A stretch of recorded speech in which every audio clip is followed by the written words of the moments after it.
High বন্ধুরা, তো অনেক দিন পরে আমি ভিডিও দিতে আসলাম।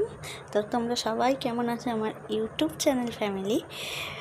তো দেখো, আমি আজকে নতুন নিজের মতো করে বানিয়েছি আমুদি মাছের পেঁয়াজি, মানে আমুদি মাছ দিয়ে মানে বেশি করে পেঁয়াজ দিয়ে আমুদি মাছটাকে ফ্রাই করেছিলাম ভাতের সাথে খাবো বলে। তো দেখো, আমি তার মধ্যে দিয়ে আমি তেলটাকে ভালো করে গরম করে নিয়ে ভালো করে পেঁয়াজটাকে ভালো করে লাল লাল হালকা লাল লাল করে, মানে বেশি পরিমাণেই দিয়েছিলাম পেঁয়াজটা দিয়ে।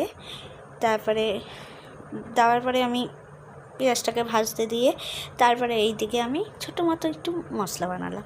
তার মধ্যে একটু জিরের গুঁড়ো, লঙ্কার গুঁড়ো, ধনের গুঁড়ো দিয়ে একটুখানি হলুদ দিয়ে একটু জল দিলাম। জল দেওয়ার পরে ওইটার মধ্যে নুন দিইনি, নুনটা আমি পরেই দেবো।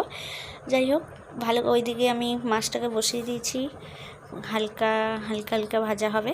আর এদিকে আমি মশলাটা বানিয়ে নিলাম। তো দেখতে পাচ্ছ হলুদ আমি দিচ্ছি। তা তোমরা সবাই কেমন আছো, তার মধ্যে দিয়ে আমি একটু কথা বলে নিই তোমাদের সাথে। বন্ধুরা, তোমরা সবাই কেমন আছো? অনেক দিন পর আমি ভিডিও দিলাম। শরীরটা কী বলবো, অতিরিক্ত খারাপ ছিল। আমি না ভিডিও বানাতে পারছিলাম না, কি তোমাদের দাদা ভাই সব করেছে, আমাকে অনেক হেল্প করেছে। যাই হোক, দেখতে পাচ্ছ এই মশলাটুকু বানিয়ে নিয়েছি। তো চলো এবার দেখে নিই আমি এটা কেমন করে বানিয়েছি। তো পেঁয়াজগুলো ভাজা হয়ে গেছিলো হালকা লাল লাল করে। এবার একটুখানি রসুন আর একটুখানি তোমার কাঁচা লঙ্কা, এটাকেও একটুখানি ভাজা হয়ে যাওয়ার পরে ওই মশলাটা যেটা বানিয়েছিলাম ওইটা দিয়ে দিলাম। দেওয়ার পরে ভালো করে কষিয়ে একটু ঝাল স্পাইসি আমি খেতে খুবই ভালোবাসি। তো স্পাইসি আমার ফেভারিট বলতে পারো। তো যাই হোক, ওইটাকেও নাড়িয়ে নিলাম। কষতে রইলো।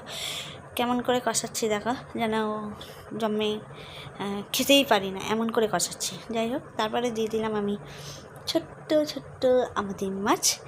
তো সেটাকেও ভালো করে ফ্রাই করে নিলাম। ফ্রাই করার পরে সেটা ফ্রাই হচ্ছে। তো যাই হোক, তোমরা সবাই কেমন আছো বলো। প্লিজ আমার চ্যানেলটাকে সাপোর্ট করো বন্ধুরা। তোমাদের সাপোর্ট ছাড়া আমার কিছুই হবে না। দেখতে পাচ্ছ ফ্রাই বানিয়ে দিয়েছি। চলো টাটা, প্লিজ আবার দেখা হবে নেক্সট ভিডিওতে।